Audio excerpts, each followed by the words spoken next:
की कथा भाई, सत्यनारायण की। एक सेठ जी, भंजन सेठ, जिसका नाम चंगीलाल, चंगीलाल ने कथा करवाई। कथा करने के लिए गए, लेकिन पुस्तक बदल गई। घर पर पुस्तक रखी थी 4-5, निकालनी थी सत्यनारायण की, जल्दी जल्दी में गुरुवार व्रत कथा धर गई।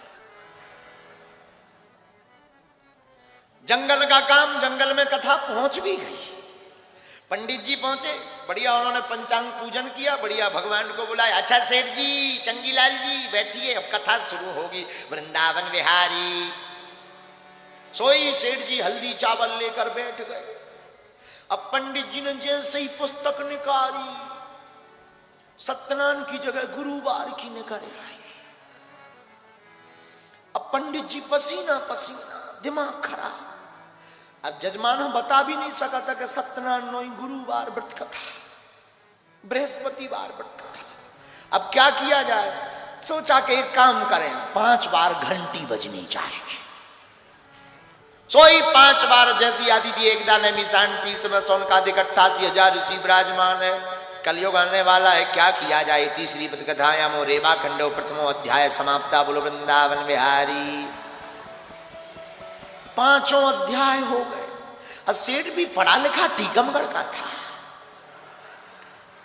टीकमगढ़ में रहता था। नाम था चंगीलाल, बाप का नाम था मंगीलाल।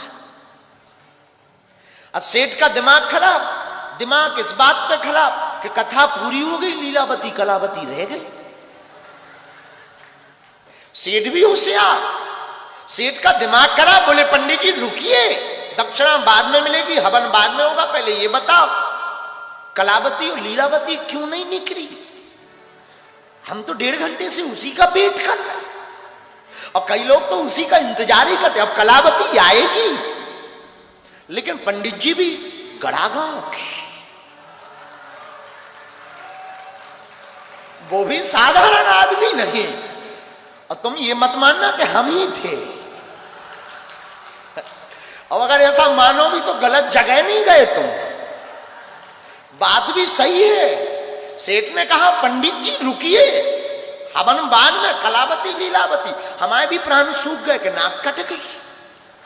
अब 40-50 सेठ और सेठानी लाली लगाए बैठी सब, और भर समाज में कोई बेइज्जती कर दे, दिमाग खराब। हमने भी कहा सेठ तू बुद्धू है, जंगल में कलावती लीलावती, बड़े घराने की बिटियां यहां कहां घूमेंगी? तुझे ज्यादा ही कलावती लीलावती चाहिए, घर पे करवा, वहां आएंगी। आज तक नहीं करवाई उसने कथा। वैसे जब से हम टीवी पे आने लगे तो एक बार तो उसने ट्राई किया है। अब ये नहीं बताएंगे कि वो सेठ कहां का था, जिंदा आज भी है वो। और हमने ऐसी कथा की, लौटकर उसने हमसे कोई कथा नहीं करवाई। और उस दिन की दक्षिणा की पूछो मत, मात्र 17 रुपया मिली। हमने कहा ये कटौती किस बात की? बोले लीलावती कलावती कट करवा गई। हमारा भी दिमाग खराब कि 50 रुपया का भाव लेकर आए थे, अब बोल भी क्या दें, 27 रुपया कट गए, ज्यादा 33 रुपया कट गए। दिमाग खराब। लेकिन ठीक है, उस दिन के बाद सेठ भी समझ गया कि कथा भी स्थान के हिसाब से हो सकती है। वैसे आजकल वो सेठ अभी भी सत्यनारायण करवा नहीं रहा है। हमने पूछवाया 1-2 बार कि सेठ जी ने कभी सत्यनारायण करवाई? नहीं। आजकल वो भागवत पे चला गया, क्योंकि उसका हमारी सुनने के बाद भरोसा ही उठ गया। सत्यनारायण से ही भरोसा उठ गया कि ऐसी भी सत्यनारायण होती है। और फिर क्या, हमने हवन किया, चले आए। कलावती लीलावती हमें आज भी नहीं भूली।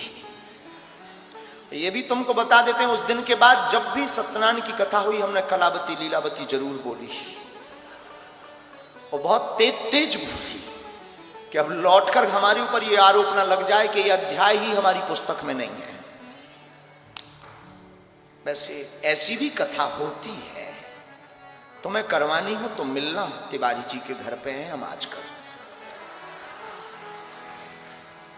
राजन तिवारी जी के घर पर हैं, अगर तुम्हें लगे कि सत्यनारायण होनी चाहिए हम तैयार हैं, मिल सकते हो आप। और ये हमारे जीवन की विचित्र घटना है, भगवान करे लौट कर ये ना हो, क्योंकि भूल तो थी सो हो गई, ना समझते। और हमने ये भी सोचा कि सत्यनारायण की कथा पुस्तक भूल गए, अगर कहेंगे कि पुस्तक नहीं आई है तो यजमान क्या कहेगा, कैसे पंडित जी हैं, पुस्तक ही भूल गए। इसीलिए हमने जो है गुरुवार की कथा में ही सत्यनारायण प्रकट कर दी। और लोग हम पर टीवी वाले अभी कहते हैं कि क्या तुम चमत्कारी हो। हम चमत्कार तो जब सत्यनारायण की कथा करते थे तब से कर रहे हैं।